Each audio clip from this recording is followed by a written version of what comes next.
Bonsoir, merci de rejoindre l'équipe du dimanche, pilotée ce soir par Irénée Nana. Au sommaire, les nouvelles des deux élèves du professeur Laurent Gbado en politique.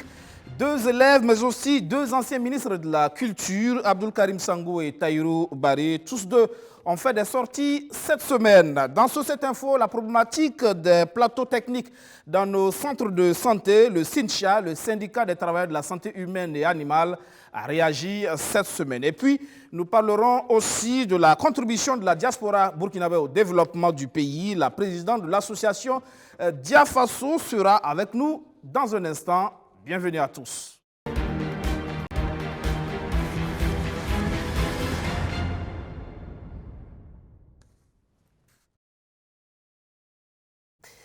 Avec nous sur ce plateau, notre consultant du dimanche, Siaka Koulibaly. Bonsoir. Bonsoir, Goubin. Bienvenue.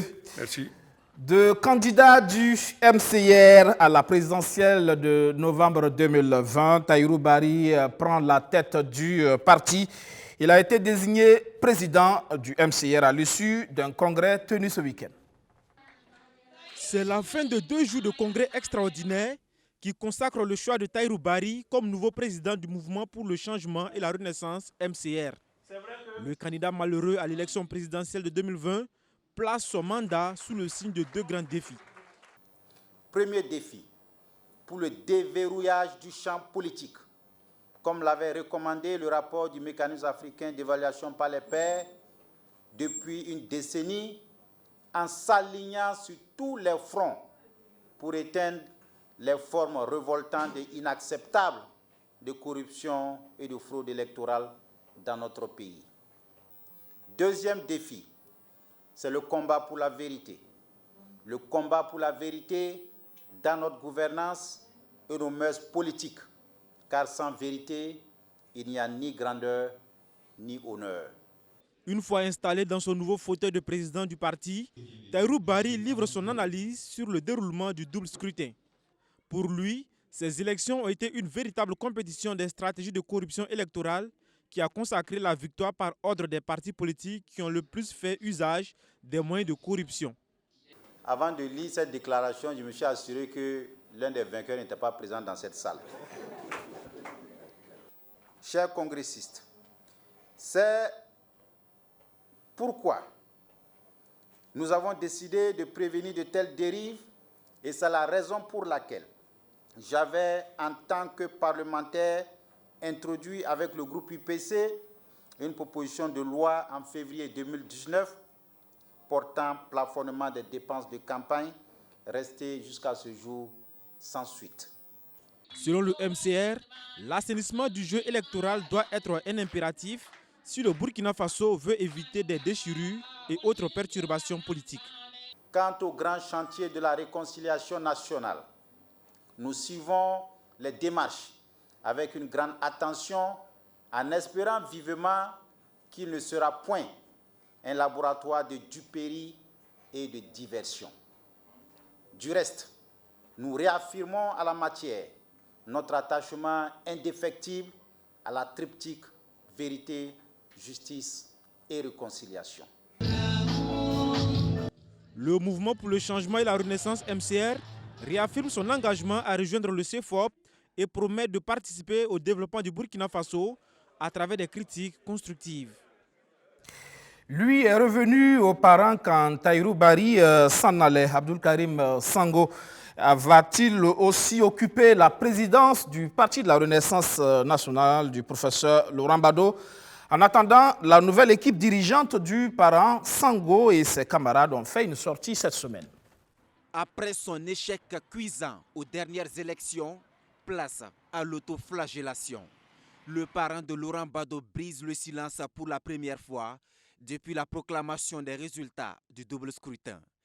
L'ensemble du bureau ayant démissionné à l'issue du vote, c'est Abdoul Karim Sango qui mène le branle en tant que président du comité de réorganisation.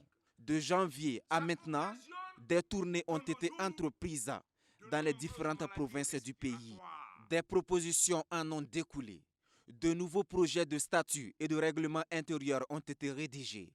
Un congrès est même annoncé du 28 au 29 mai prochain. Le parent veut donc renaître de ses cendres, non pas en dehors du pouvoir en place dont il est co-gestionnaire. Voilà pourquoi il souscrit entièrement au processus de réconciliation amorcé par le chef de l'État. Pour le parti politique qui prône le développement endogène, la réconciliation nationale passe par le triptyque vérité, justice et réconciliation. Mais en tenant compte du cas spécifique de chaque dossier. Parce que souvent, il y a des dossiers sur lesquels, en disant la vérité, vous risquez de créer plus de problèmes. Donc nous en appelons à la sagesse. Mais sinon, ça c'est un principe non négociable. On ne peut pas. Pourquoi il faut la vérité? Même le bon Dieu dit, confesse-toi avant que je te pardonne. Dans la quête de cette réconciliation nationale, le parent insiste sur le fait que le processus devrait s'adosser aux intérêts des familles victimes des différents crimes. En plus de cette proposition, Abdul Karim Sango et ses camarades appellent la justice à évacuer les dossiers pendants. Il y a des pays qui ont réglé rapidement leurs problèmes. Il faut qu'on s'inspire de ça. Ça a trop duré. Il faut que ces dossiers emblématiques-là se soient réglés. Vous les connaissez aussi. Enfin, le parent estime que, en adhérant au principe, nous devons éviter absolument de faire de la réconciliation nationale un sujet au fourre-tout. Pourquoi? D'abord, on a dit réconciliation nationale. Ça ne peut pas être des problèmes locaux. Des bagarres entre chefs, ce n'est pas des problèmes nationaux. Vous allez régler ça comment? À cela s'ajoute le droit de grâce dont dispose le chef de l'État. Le parent compte sur cette prérogative présidentielle pour gracier des acteurs. Au-delà de cette question d'actualité, le présidium s'est apaisanti sur le domaine de l'éducation avec notamment les réformes en cours. Elles sont soutenues par l'ancien ministre de la Culture et ses collègues. Comment vous voulez qu'un enfant de 12 ans vienne discuter de réforme de l'éducation? On est dans quel pays là? Un truc même certains enseignants ne comprennent pas bien. Comment vous voulez déjà que les enfants qui n'ont pas de maturité puissent discuter de ça? Ils sont dans la rue, on leur demande qu'on a dit ceci, on a dit cela. Mais c'est pas sérieux. Face aux situations de remous engendrées par les réformes, le Parti pour la Renaissance nationale appelle l'exécutif à mettre l'accent sur la sensibilisation des parties prenantes. Aux parents, il en appelle à leur sens de responsabilité. Éducation en débat, mais aussi changement climatique. Sur cette question, le parti au slogan Liberté, Solidarité et Fraternité estime que l'heure est grave. Il recommande une prise de conscience collective et individuelle. Voilà, Seka Coulibaly, deux acteurs de la nouvelle génération en tout cas. Ils sont du même père, professeur Laurent Bado, mais ils n'ont plus forcément le même chemin aujourd'hui. Abdul Karim Sango dans la majorité avec le parent et puis Tahirou Barry dans l'opposition avec le MCR. On peut dire que le moment est venu véritablement pour ces deux acteurs de voler de leurs propres ailes. Oui, absolument. On l'avait déjà souligné pendant la campagne électorale où on estimait qu'il y avait quand même des jeunes pousses qui étaient arrivés quasiment à maturité, en tout cas pour participer à l'animation politique de la vie nationale. Et c'est bien ce que les deux suivants du professeur Bado Laurent sont en train de faire, en train de se positionner comme des futurs grands animateurs de la vie politique nationale, y compris les futurs grands hommes d'État. Parce que, qu'on le veuille ou pas, une génération dans 5 ans, maximum 8-10 ans, va céder la place. Et forcément, ceux-là vont jouer un rôle assez significatif dans la vie politique nationale. Si bien qu'il était important pour eux, effectivement, de commencer après les élections, 2 mois des élections, à commencer à dessiner le plan futur d'animation. Et on voit les deux. Pour Tahirou, on s'était demandé, est-ce que c'était le parent ou c'était Tahirou qui avait fait le score de 2015 ? Maintenant, on peut à peu près répondre que ce n'était ni Tahirou ni le parent, puisque les deux mouvements aux élections législatives c'est un échec, que ce soit pour le parent n'ont rien donné. Pour Tahirou. Donc, on peut avoir. Ça veut dire que maintenant, Tahirou, par exemple, joue d'une certaine virginité. Il a effacé l'image du parent et l'image du professeur. Il peut construire sa propre voie. Et donc, on va l'observer, surtout qu'il opte pour l'opposition. On va l'observer en tant qu'un des piliers de cette opposition, en termes d'expérience, parce qu'il est là plus longtemps que Edi Komoïwo. Il va très certainement l'appuyer. Et on va suivre donc le chemin de ces deux-là.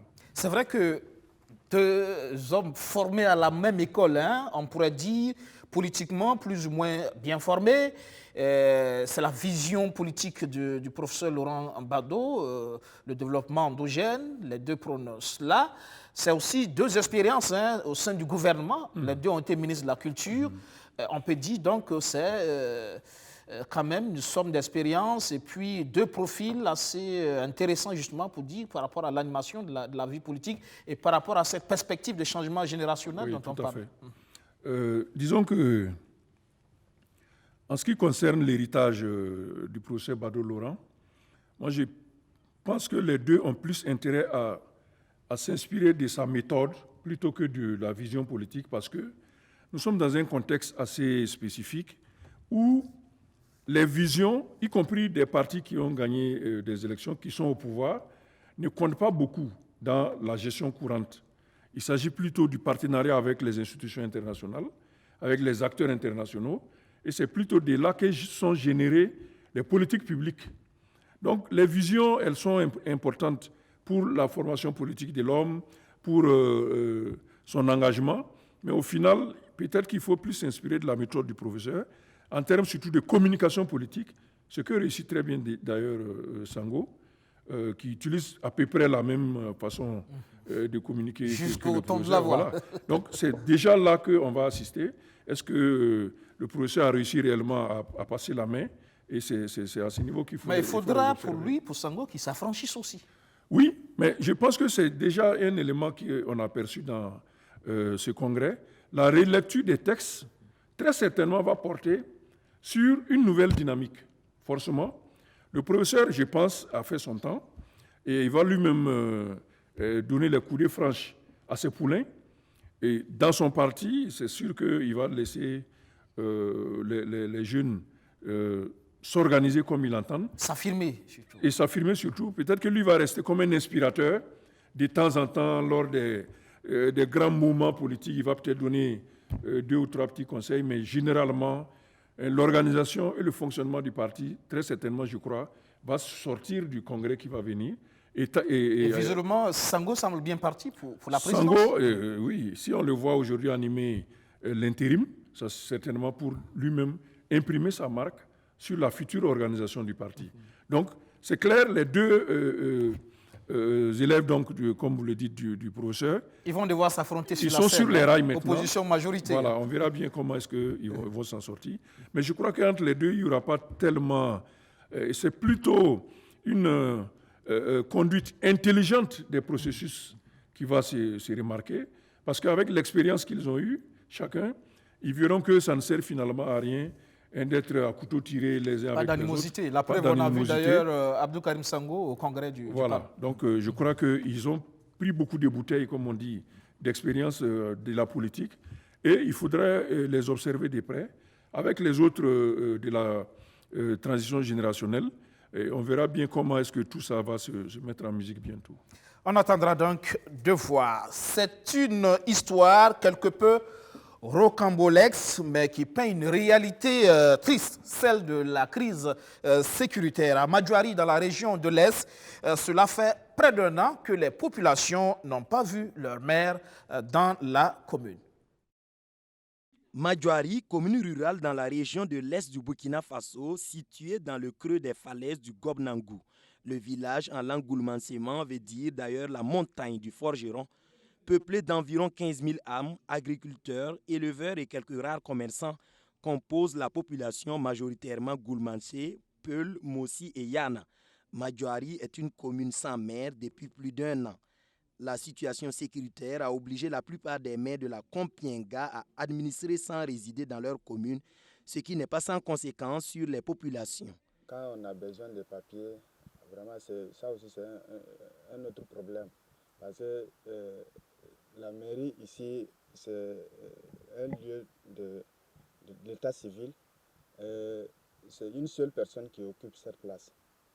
Et pour aller faire l'extrait de naissance, il va falloir un déplacement vers Nadiago, où se trouve l'agent du maire qui tire les copies et qui ramène ici pour timbrer et partager à ceux qui ont besoin. Le maire Adjima Tchombiano a profité d'une mission héliportée de l'ONI, l'Office national d'identification, pour se rendre dans sa propre commune après une année d'absence. Cela tombe bien, la population l'attendait. Pensons que le maire, c'est un fils du village, il est né ici, grandi ici. Quels qu'en soient les problèmes, quelles qu'en soient les difficultés, quand même, il ne peut pas taper 4 ans sans mettre dans son village natal. Ce n'est pas la peine. C'est pour dire qu'il a abandonné son village. Les habitants de Madjoari ont des attentes et des doléances à soumettre à leur maire. Il faut donc profiter de la situation. Mais le maire n'a pas assez de temps. Tout se fait donc dans un couloir de la mairie. Il est venu comme ça là.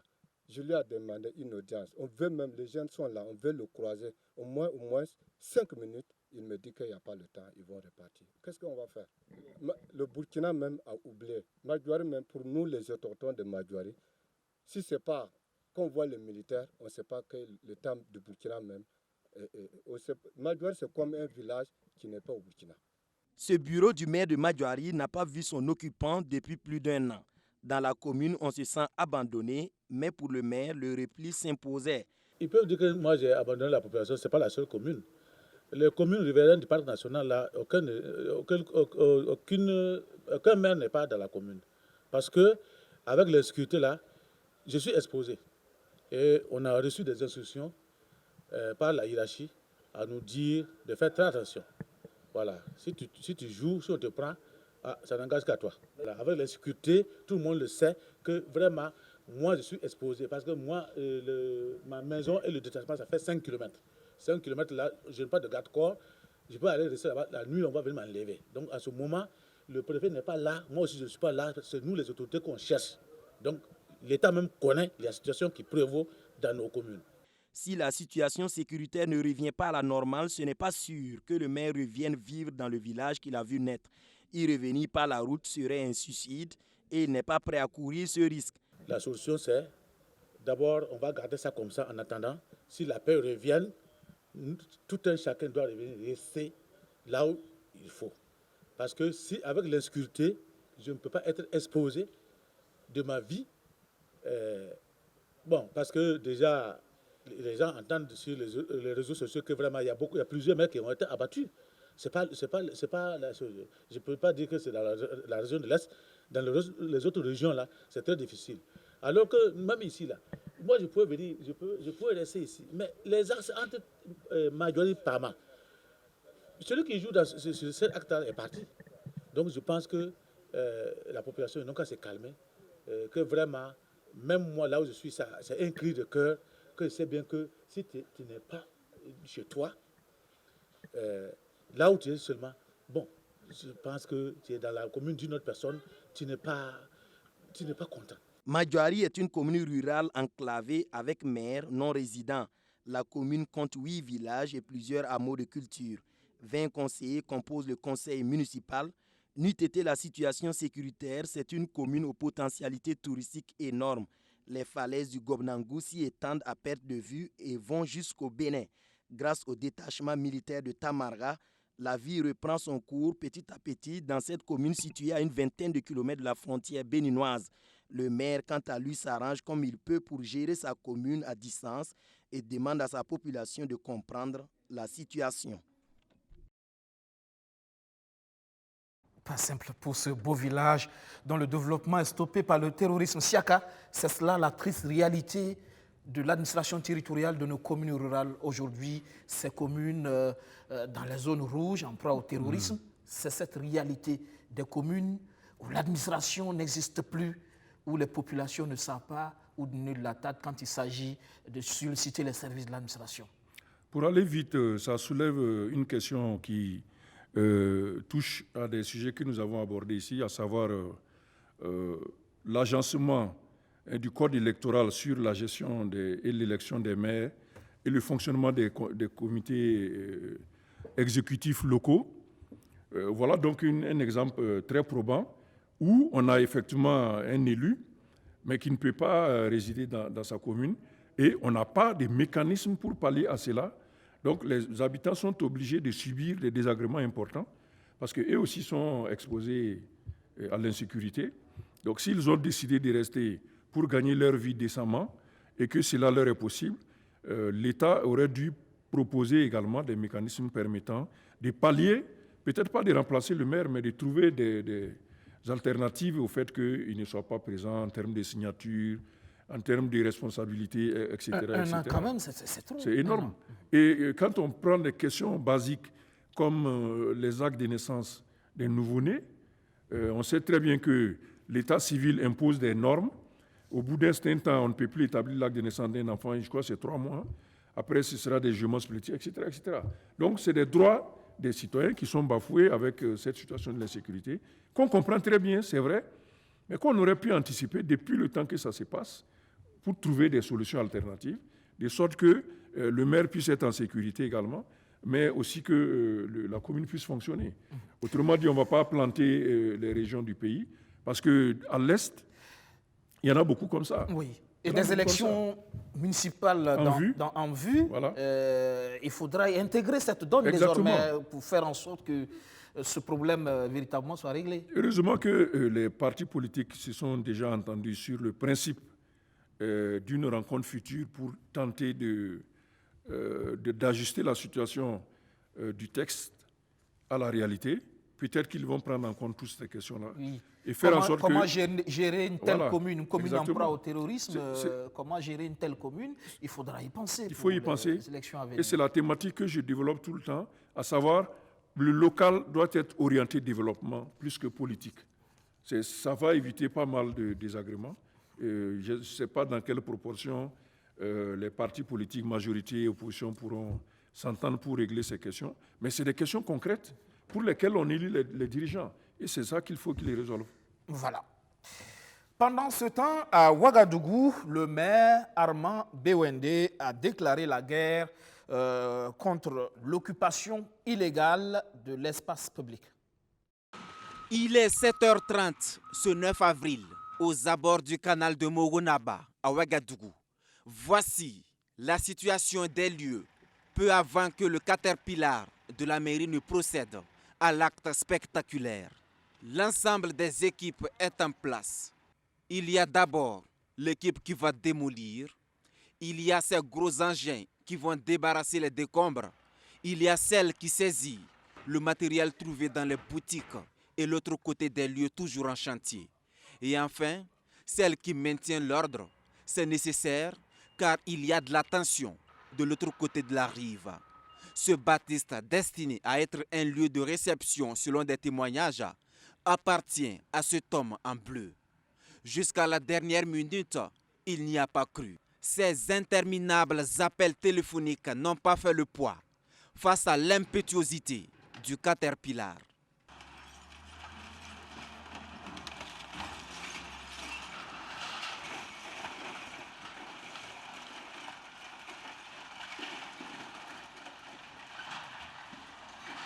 Ainsi donc, les investissements de plusieurs dizaines de millions de francs CFA sont réduits en décombres en seulement une matinée. À la police municipale, pas grand commentaire. Il est juste question d'exécuter une décision administrative de la mairie de Ouagadougou. Alors, il s'agit d'une construction hors lotissement dans l'arrondissement 1. Alors, il s'agit de le démolir, mais il y a eu un processus avant la démolition. Il y a eu plusieurs mises en demeure qui lui ont été adressées, mais ça n'a pas été exécuté et finalement nous sommes passés à l'acte ce matin. Chez les riverains, proches du propriétaire des lieux, C'est un autre son de cloche. Ils ne comprennent pas pourquoi la mairie a attendu que le chantier soit à un tel niveau d'avancement avant de procéder à la démolition. On n'amène pas l'avancement de notre pays puisque depuis que ici c'était comme une forêt et quelqu'un est venu le construire, le mettre en valeur, bon vraiment il ne fallait pas le démolir quoi, il fallait s'asseoir et discuter et trouver un terrain d'entente quoi, au lieu de le démolir comme ça. Et avant ici c'était une poubelle, un grand trou où même il y a même des voyous qui passaient par là et tout ça, les ordures étaient là. Et depuis il a commencé à construire, bon, il y a eu la mairie qui est venue écrire arrêt de construction depuis que le mur avait 3 couches. Et après, il est allé voir la mairie, ils se sont compris, ils l'ont laissé continuer le travail jusqu'à ce que le boulot est fini. Et voilà, ce matin, bon, il y a eu les gens qui sont venus commencer à casser. Sur les lieux, cet autre fait qui suscitait des questions. On constate que la Sonabel s'apprête à électrifier le cadre. Il y a même de l'eau déjà disponible. De quoi se demander comment le propriétaire, sans une autorisation, a pu s'offrir tous ces services. Sur la question de l'eau, les techniciens de la mairie ont un début de réponse.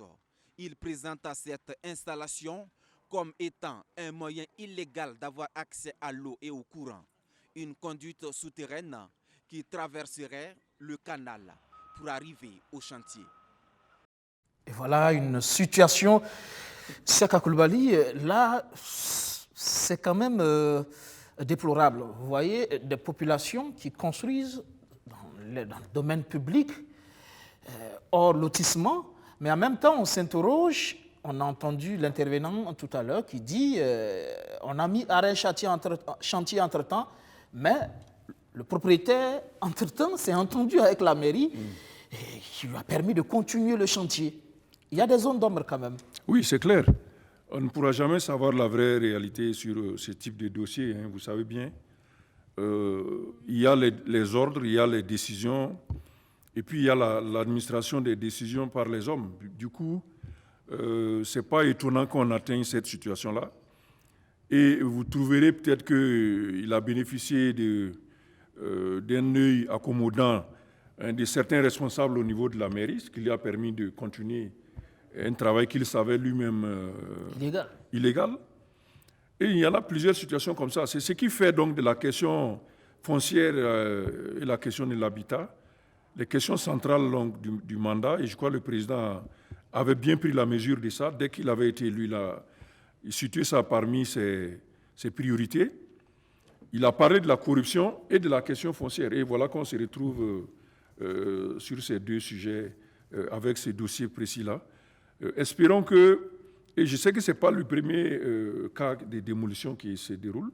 Il y en a eu déjà dans d'autres arrondissements. Donc peut-être que c'est là aussi, des victimes se sont plaintes du fait qu'ils avaient les documents. Ils avaient tous les documents. Ils avaient, dit-il, l'accord de l'arrondissement, du maire de l'arrondissement.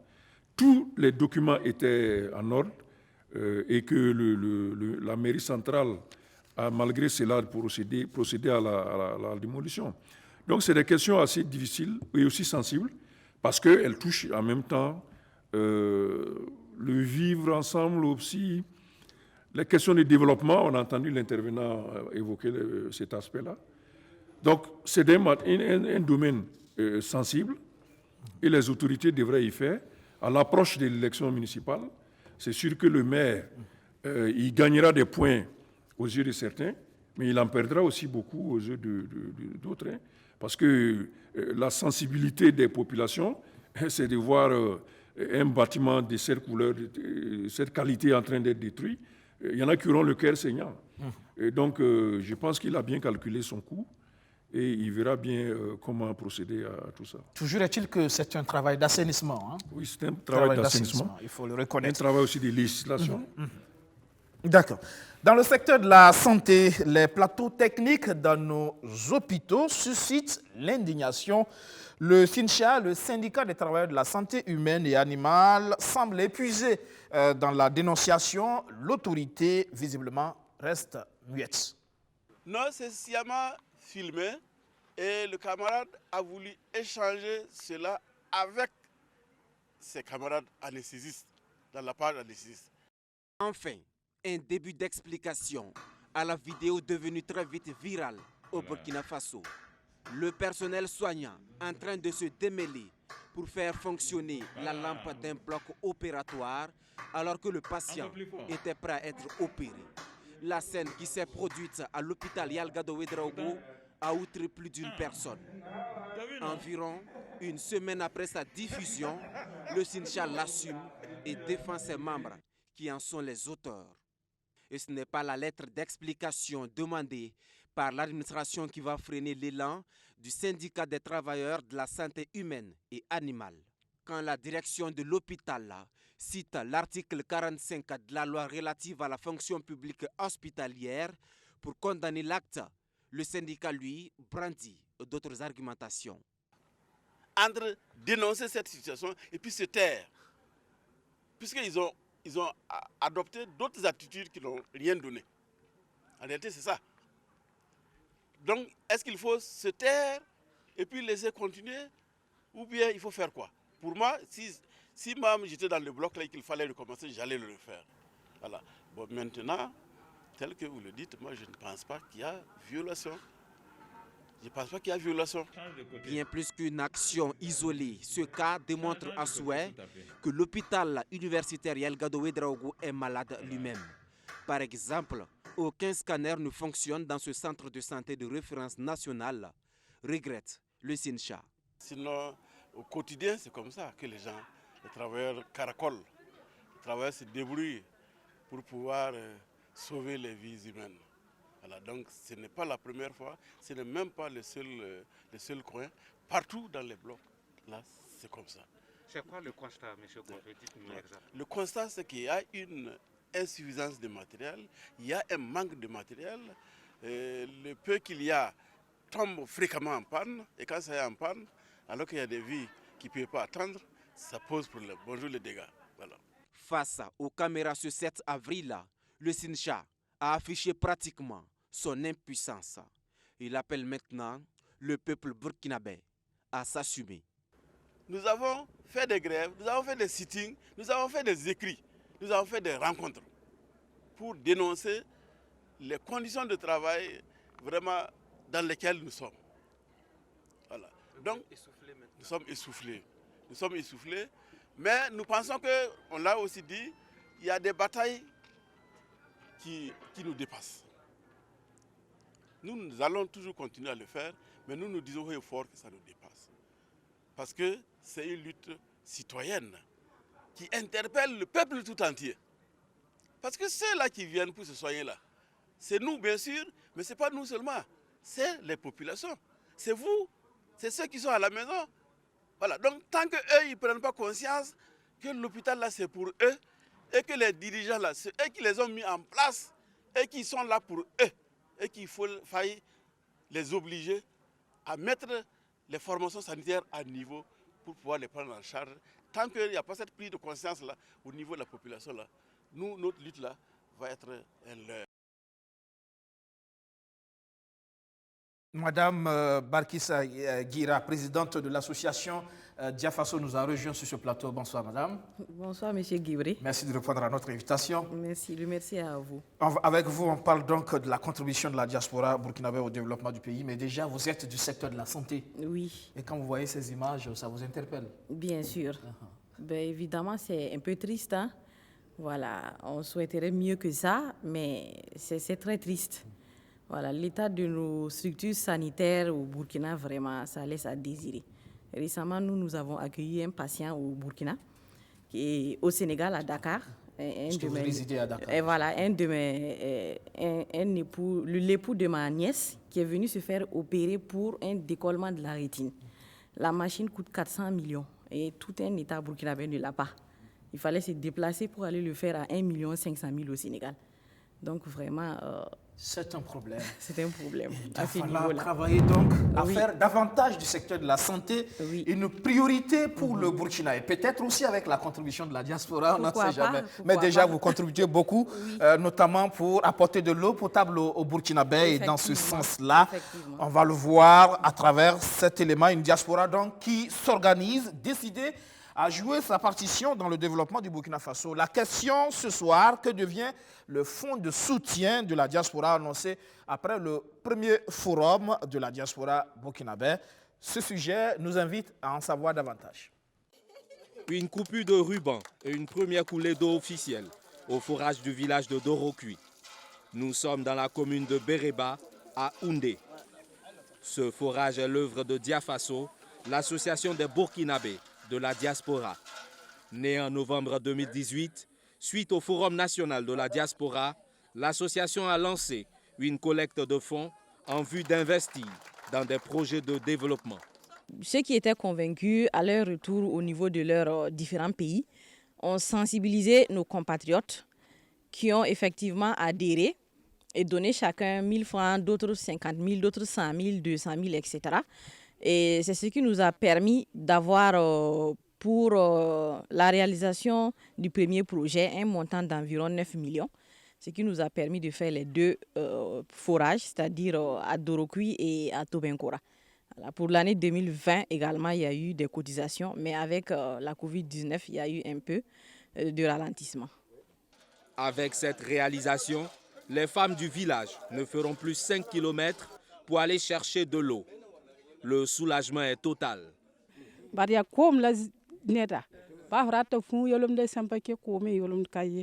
L'eau, c'est la vie, dit-on. Aujourd'hui, nous sommes vraiment soulagés. Avec ce forage, nous pourrons désormais vaquer à nos occupations sans nous soucier des questions d'eau. Nous remercions énormément les donateurs. Le jour suivant cette inauguration, Diafaso a tenu une conférence de presse en vue de faire le point des fonds collectés depuis sa création. Elle a saisi l'occasion pour inviter les Burkinabés de la diaspora à s'investir pour le développement de la mère patrie. Et voilà, le point, on en fait donc ce soir de cette mobilisation de fonds. C'est un engagement que vous avez pris justement à l'issue du premier forum. Et c'est une promesse tenue, on peut le dire d'une façon ou d'une autre. Effectivement. Voilà, donc le Forum national de la diaspora s'est tenu en 2018 juin, organisé par l'ex-ministère des Burkinabés de la diaspora, sous le haut patronage du président du Faso. Donc le thème, c'était « Contribution des Burkinabés de la diaspora à la construction de la mère patrie ». Et le dernier jour de ce forum, j'ai eu à prendre la parole et proposer à la diaspora, nous sommes environ 10 millions de Burkinabés au sein de la diaspora. Si chacun donnait 1000 francs CFA par an, ce qui fait moins de 100 francs le mois et moins de 5 francs par jour, ben, ça nous ferait une somme d'environ 10 milliards que nous pourrons investir dans le secteur de l'eau, au niveau des couches sociales vulnérables, notamment dans les villages. Ça permettra en tout cas de booster l'accès à l'eau potable et aussi d'accroître la production agricole qui, quelque part, va lutter également contre la pauvreté. Les femmes pourront avoir de quoi envoyer les enfants à l'école et se soigner également. Donc, c'était ça l'idée. Presque 3 ans après, est-ce qu'on peut dire que l'idée a véritablement suscité de l'engouement au sein de la diaspora? Est-ce qu'on peut dire que l'objectif, il est atteint? Alors, dire qu'il est atteint à 100%, je ne dirais pas non. Mais aussi, l'objectif de 10 milliards, ce n'est pas un objectif à court terme. Voilà, ça demande vraiment de l'abnégation, de la communication. Et ce qu'on a pu collecter à ce jour, c'est environ 1500 Burkinabés. Jusqu'à présent, il y a certains qui ne connaissent même pas l'existence de cette association. Donc, 1500 Burkinabés qui ont 1500 à 2000. Donc, il nous faut sur encore... 10 millions, oui. Voilà. Il y a encore du chemin. Voilà. Et les pays où il y a vraiment beaucoup de Burkinabés, on n'a pas pu communiquer, notamment la Côte d'Ivoire. Voilà. Parce que là-bas, on a voulu initier une communication et tout de suite, on s'est confronté à des difficultés, notamment... la méfiance, parce qu'il y a eu des expériences de ce genre dans le passé qui n'a pas abouti. Notamment, certains nous ont fait comprendre qu'il y a eu l'initiative collecte de fonds à travers les 4 consulaires pour construire ce qu'on appelle la maison du Burkina. On n'en a jamais vu, on ne sait pas où est rentré l'argent. Donc, bon, finalement, il y a une petite déception. Donc, bon, nous avons focalisé nos énergies sur là où il y avait plus de compréhension, question de les consolider, et réaliser et peut-être retourner sur le terrain, voir peut-être que bon, ça permettra à ceux qui étaient encore pessimistes de contribuer.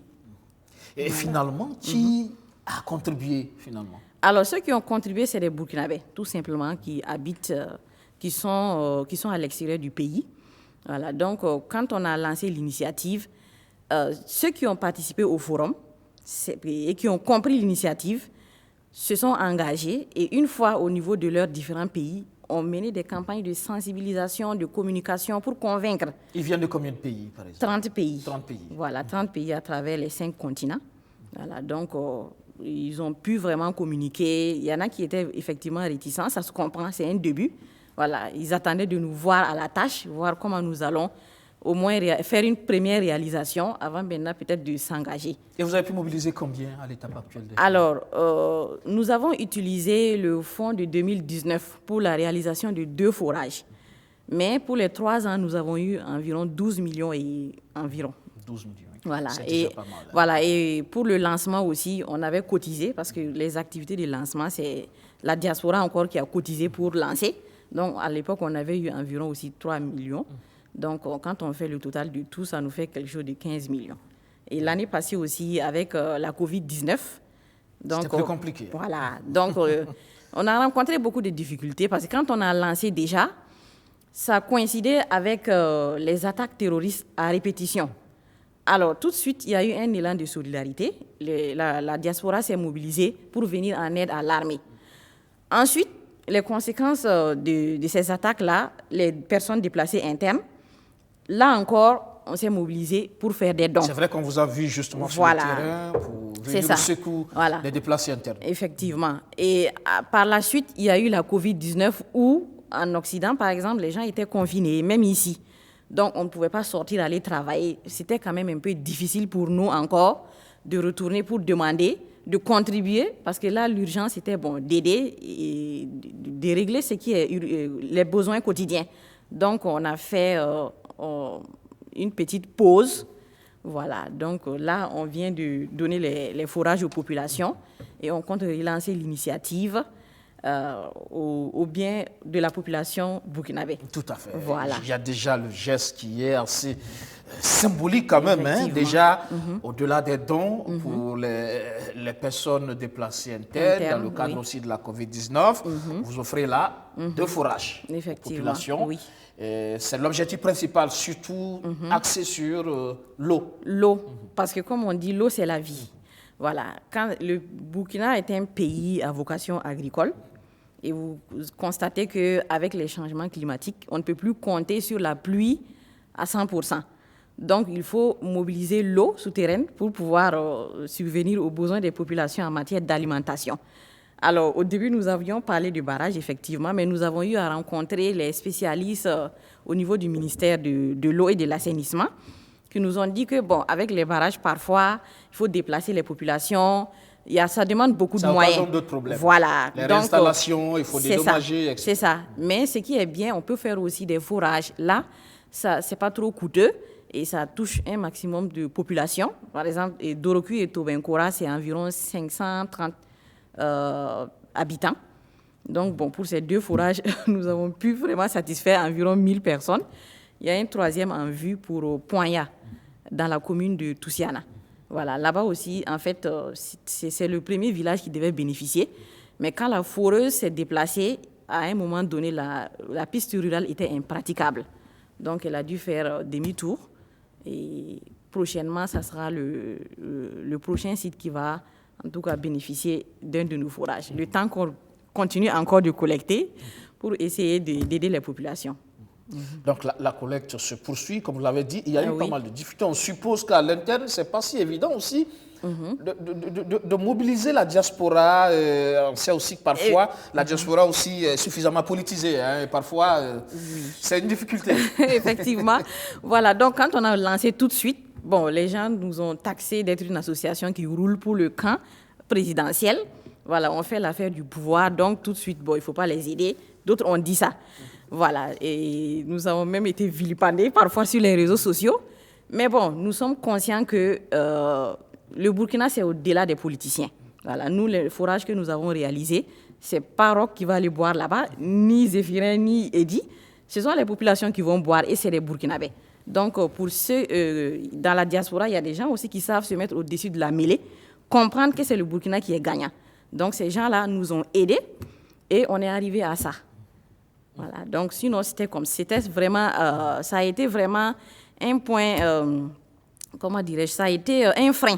Voilà, la politique. Mais on suppose qu'à partir de ce qui est réalisé là, ça c'est du concret, ça peut aider justement à changer un peu la vision qu'on a de la structure. Effectivement, parce que beaucoup aussi attendaient de voir, parce que comme j'ai dit tout à l'heure, il y a eu des initiatives de ce genre, mais on n'en a jamais vu une fin heureuse. Mais là, bon, nous avons vraiment suivi un processus qu'on avait prédéfini. Voilà, même le choix des villages, étant donné que c'est la diaspora qui a contribué, et au sein de cette diaspora, il y a des musulmans, des chrétiens, des Mossi, des Boaba, etc. Donc, on aurait eu un fonds consistant, on allait faire peut-être dans les 13 ou 14 régions, je pense bien. Voilà, ou sinon les 45 provinces. Mais là, nous avons plutôt privilégié le manque d'eau, c'est-à-dire le taux d'accessibilité. Nous avons utilisé le document qui existe au niveau du ministère de l'assainissement, de l'eau, qui s'appelle Inventaire national des ouvrages hydrauliques. Alors, sur cette base, nous avons filtré tous les villages qui n'avaient pas accès à l'eau potable au Burkina Faso. Taux d'accès à l'eau potable, 0%. Donc, on s'est rendu compte que ces villages sont installés le long de la bande frontalière avec le Mali. Donc, pour cause d'insécurité, on ne pouvait pas aussi aller là-bas. Bon, comme c'est une première, il fallait prendre toutes les dispositions pour que ça marche. Question de convaincre les autres. Alors, donc, on a redéfini d'autres critères qui nous ont permis d'avoir 9 villages dans des zones à moindre risque. Et par la suite aussi, nous avons identifié, en fonction de la population, le nombre, le besoin en termes de points d'eau modernes et aussi le nombre d'habitants. Donc, nous avons fait un tableau de synthèse et lors de notre assemblée générale que nous avons fait par visioconférence, parce qu'on ne pouvait pas venir au pays. Donc, ceux qui nous ont aidés à mobiliser ces fonds-là, les leaders de la diaspora, les présidents d'autres associations, certains délégués CSBE, personnes ressources et aussi des ambassadeurs, des consuls qui nous ont aidés. Donc, on a fait la réunion et on a voté. Et on a classé les villages, 3 premiers villages, et on a réalisé les 2 forages. Voilà. C'est en toute transparence. Oui, oui. En toute démocratie. C'est ça. Issaka Coulibaly, voilà une initiative de la diaspora, c'est là aussi qu'on les attend. Bien sûr. C'est heureux qu'on ait aussi de temps en temps des sujets positifs comme ça, parce que d'habitude, ce sont des sujets difficiles que nous évoquons sur le plateau. Donc c'est vraiment de souhaiter beaucoup de courage et bon vent surtout à l'initiative. La réalisation des ouvrages hydrauliques, ça va permettre de convaincre d'abord ceux qui ont cotisé, convaincre les sceptiques et convaincre les populations également que ceux qui sont à l'extérieur pensent à eux, même si déjà il y a plusieurs formes de contribution de ceux qui sont à l'extérieur. Parce que tous ceux qui sont à l'extérieur ont des familles ici et beaucoup de gens vont à l'école et ont des petits commerces à cause de leurs parents qui sont partis à l'extérieur. Je sais que le Burkina Faso est un pays de grande contribution de la diaspora, même si nous n'atteignons pas les champions qui sont le Sénégal et le Mali, où toute la santé, par exemple, au Mali est communautaire et elle est animée par la diaspora. Aussi bien la construction des infrastructures que le paiement des salaires des agents de santé. Donc ce serait bien qu'on ait ces modèles et qu'on puisse instaurer cette possibilité qu'il y ait les contributions directes de ceux qui sont à l'extérieur sur un point précis de développement. Parce qu'en général, lorsque on essaie d'appuyer les services publics, c'est là où, en général, il y a des déperditions, où des priorités naissent et finalement, on n'a pas les... On ne sait pas où va véritablement l'argent. Mais quand il y a des contributions directes, les gens sont à l'extérieur, ils ont cotisé, et ils viennent constater qu'effectivement, l'infrastructure existe. On ne peut qu'être satisfait de cette initiative-là et lui souhaiter vraiment bon vent. Merci. Bon vent, surtout, on l'espère, déjà un 3e forage à venir, comme vous l'avez dit, mais l'initiative se poursuit. L'initiative se poursuit. Donc, nous demandons vraiment à la diaspora de soutenir l'initiative. Nous ne le faisons pas pour nous-mêmes, c'est pour le pays. Et comme M. Koulibaly l'a dit tout à l'heure, la diaspora contribue déjà. Et même les associations qui ont contribuaient avant. Mais ici, l'idée, je vais emprunter à une organisation de la société civile, comment on appelle ça, notre nom fait notre force. Tout à fait. Voilà. Donc, au détriment de ce qu'ils faisaient déjà, nous leur demandons encore de donner peu. Multiplié par le nombre, ça donne un fonds consistant. Et parce que individuellement... Et là, c'est un projet qui rassemble la diaspora en plus. Bien sûr, parce que là, on devient là carrément un réseau où certains, même quand ils ont besoin d'autres compatriotes dans d'autres pays, communiquent avec eux. Voilà, donc la diaspora en général, on contribue, mais cette contribution, très souvent, c'est du consommable. C'est du consommable. On ne voit pas l'impact à long terme. Voilà, vous donnez des sacs de riz, c'est bien, parce qu'il faut donner ça. Mais on finit de manger, on est toujours dans le train-train quotidien. Mais quand c'est des infrastructures qui peuvent durer 30 ans, 20 ans, et les populations peuvent produire, là, c'est le développement durable. Donc, c'est ça, nous, notre objectif même.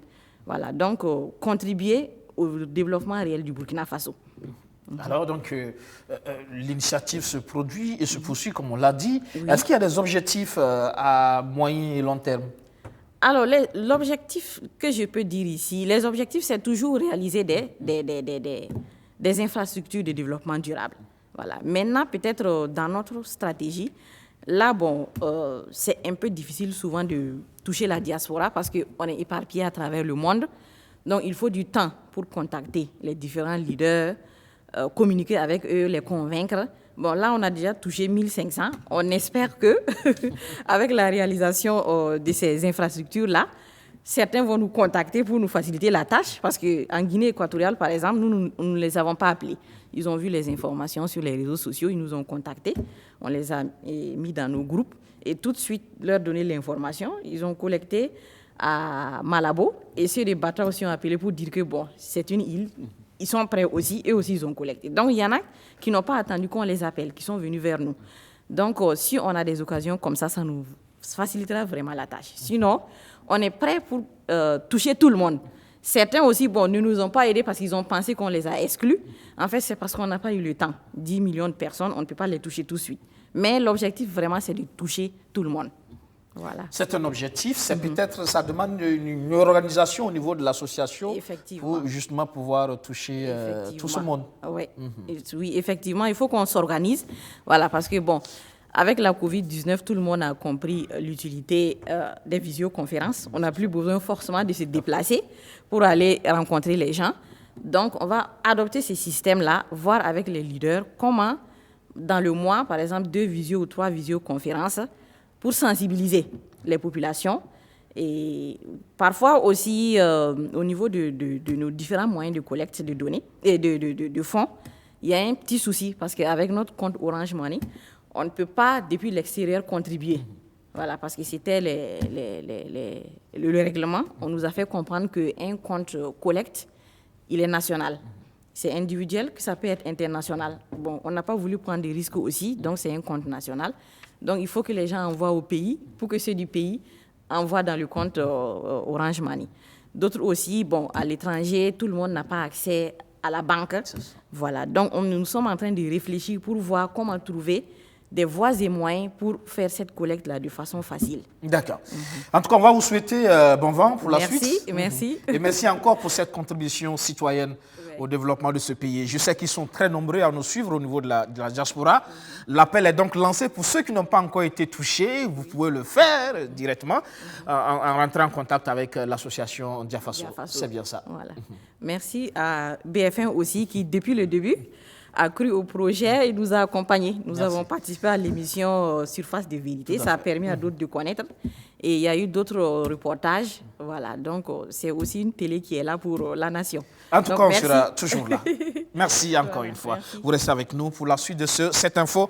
Premier conseil des ministres en Côte d'Ivoire. Première annonce forte du président Ouattara. Laurent Gbagbo et Charles Blé Goudé peuvent rentrer tranquillement en Côte d'Ivoire. La Côte d'Ivoire a un nouveau gouvernement. La toute première équipe formée après le décès d'Ahmed Bakayoko était en conseil des ministres hier mercredi. Occasion pour le chef de l'État d'instruire les 41 heureux élus du gouvernement Archi 1 sur sa vision de l'action gouvernementale.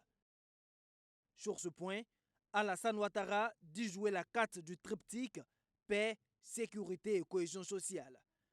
Pour joindre l'acte à la parole, il prend des engagements forts pour le retour au pays de son prédécesseur Laurent Gbagbo et de son ministre de la Jeunesse Charles Blé Goudé, tous deux acquittés par la Cour pénale internationale des crimes allégués commis pendant les violences post-électorales entre 2010 et 2011.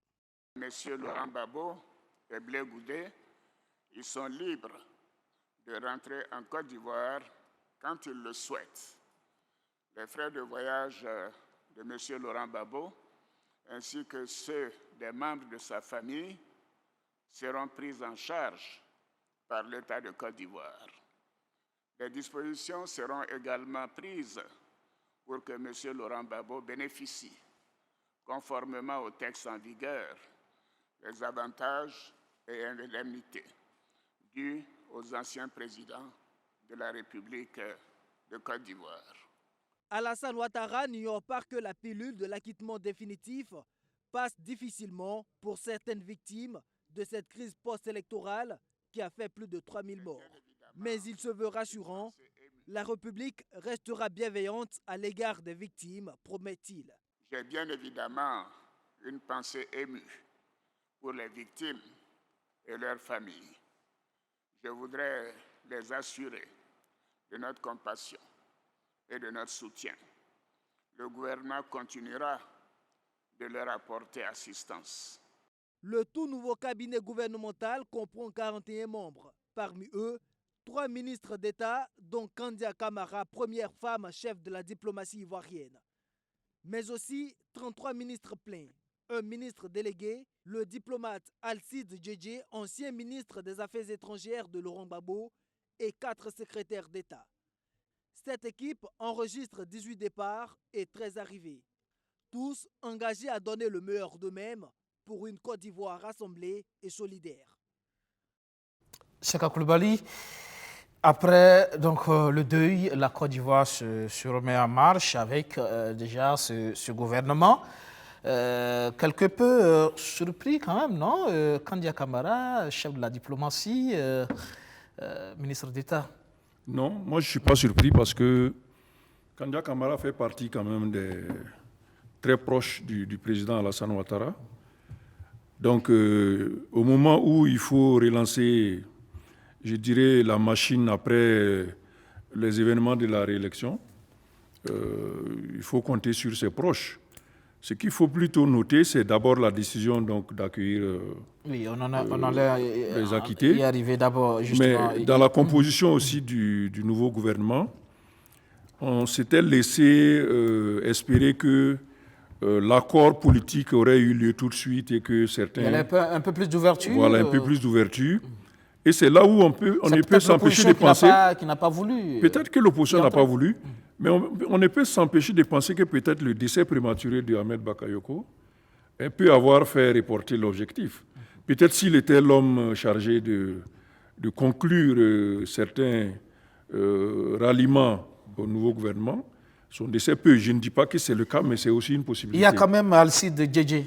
Oui, Alcide Djedje, vous savez qu'il n'est pas aussi éloigné du sérail RDR que ça.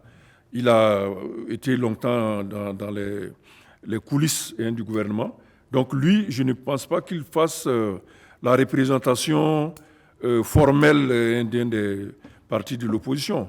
Mais on s'était attendu, pas peut-être les premiers ténors de l'opposition, mais s'il y avait eu un gouvernement d'ouverture, ça aurait été beaucoup plus significatif, beaucoup plus marqué.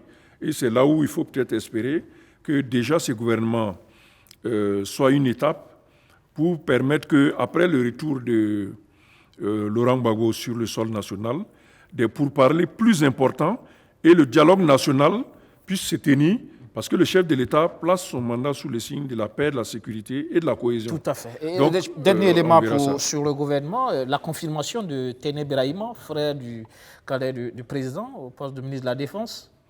Mais déjà que ce n'est pas un nouveau dans le gouvernement, il était déjà là, ministre à la présidence, chargé de certaines questions. Il a aussi d'autres responsabilités, je crois, financières l'organisation de l'État et du parti. Donc, il faut dire qu'il fait aussi partie, même s'il est le frère du président Alassane Ouattara, il est maintenant... Est-ce qu'on peut dire que c'est une étape vers la présidence? Ah oui, on ne peut s'empêcher de penser à cela, étant donné que c'est presque sûr que Alassane Ouattara ne sera pas candidat en 2025, les jeux étant ouverts, et surtout qu'on peut penser que les 3 grands ténors de la scène politique ivoirienne ne seront pas, c'est clair, c'est certain, à cause de l'âge notamment. Donc on peut penser que les jeux seront ouverts. Et comme il a plusieurs fois été signalé que le RDR ou le RHDP manquait donc de personnes et ressources pour remplacer Alassane, on a entendu cela lorsque Amadou Gon Coulibaly était décédé aussi prématurément. C'est tout à fait possible que Téné Birahima fasse partie des choix possibles. Mais ceci étant, il reste encore beaucoup de temps avant cette étape. Et à l'intérieur du parti, surtout, je pense que les jeux vont se faire. On verra bien si la dynamique Birahima-Ouattara est forte et que d'autres courants ne se révèlent pas d'ici là. Surtout que Ahmed Bakayoko n'est plus là. Il n'est plus donc citable comme un remplaçant possible. Donc le choix s'est rétréci et effectivement, Birahima Ouattara donc, apparaît de plus en plus comme un des possibles remplaçants d'Alassane Ouattara à la tête, si son parti réussit à le faire élire. Voilà. Et donc Ouattara qui annonce clairement que Laurent Gbagbo et Charles Blé Goudé peuvent rentrer en Côte d'Ivoire s'ils le souhaitent. Mais après, on se dit, il y a aussi une condamnation au pays. Qu'est-ce qu'on en fait? Est-ce que dans son discours, il faut comprendre que Ouattara est prêt à ne pas en tenir compte? Non, je sais qu'il en tient compte. Il a lui-même plusieurs fois fait état de la séparation des pouvoirs. Ça veut dire que normalement, il ne commande pas aux tribunaux dans leur décision d'appliquer la décision de condamner à 20 ans de prison Laurent Gbagbo. Mais c'est une indication qui permet d'atteindre ce dont on parle souvent, cette justice transitionnelle, qui permet d'avoir la justice qui a été faite, elle a été rendue, la décision est rendue, mais on peut aussi avoir des arrangements qui permettent d'aménager la peine. Et ce sont ces aménagements qui peuvent être proposés à la fois par l'exécutif. Le président a ce pouvoir. Le président a ce pouvoir donc d'aménager. Ici, il n'est peut-être pas évocable la question de la grâce parce qu'il y a un certain délai qu'il faut entre la décision et la grâce. Donc, il y a plusieurs aménagements qui peuvent arriver. On peut avoir, par exemple,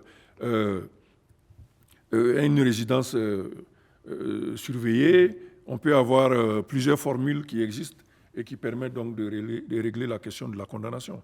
Je sais que ce n'est pas ça qui fera vraiment défaut.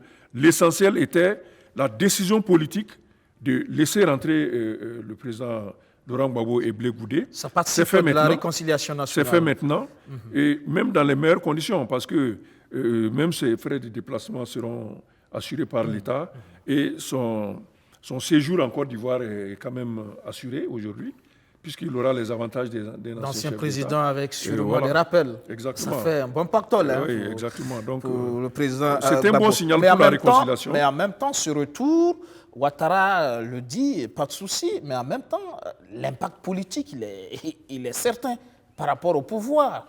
On a vu déjà l'annonce de son acquittement, on a vu déjà ce que ça soulève comme mouvement au sein de la population ivoirienne. On imagine déjà le retour de Laurent Gbagbo à Abidjan. Moi, je pense beaucoup au timing de tous ces événements qui se déroulent après la réélection contestée et que très certainement le pouvoir ivoirien, le président Alassane, pense que la période qui va s'ouvrir, c'est une période qui doit être d'ouverture. Après ce que lui-même appelle ses résultats économiques, il faut maintenant penser à la postérité en Côte d'Ivoire et il faut conférer la paix et la stabilité à la Côte d'Ivoire. Est-ce que Laurent Gbagbo en Côte d'Ivoire, Ouattara pourra tranquillement conduire son quinquennat? Non, moi je ne pense pas qu'il y ait des soucis à ce niveau. On connaît très bien le rapport de force réel qui existe en Côte d'Ivoire. C'est vrai que la famille politique de Laurent Gbagbo est une famille politique spécialisée un peu dans les mouvements populaires, c'est très certain, mais dans un contexte normalisé, comme celui où on se trouve aujourd'hui, où la plupart des partis politiques d'opposition sont représentés à l'Assemblée nationale, il va être difficile d'abandonner cette position dans les institutions pour s'adonner encore à des mouvements qui pourraient déstabiliser encore le pays. Si bien que pour moi, les choses ont été très bien agencées et aujourd'hui, on peut penser à un avenir beaucoup plus serein en Côte d'Ivoire. C'est vrai que quand on lit sur le visage de Gbagbo et dans ce discours, on a l'impression qu'il n'est plus forcément dans une logique du combat politique. C'est vrai. Voilà, ça sera tout pour cette info. Merci de nous avoir suivis. Excellente reprise de travail demain. Bonsoir.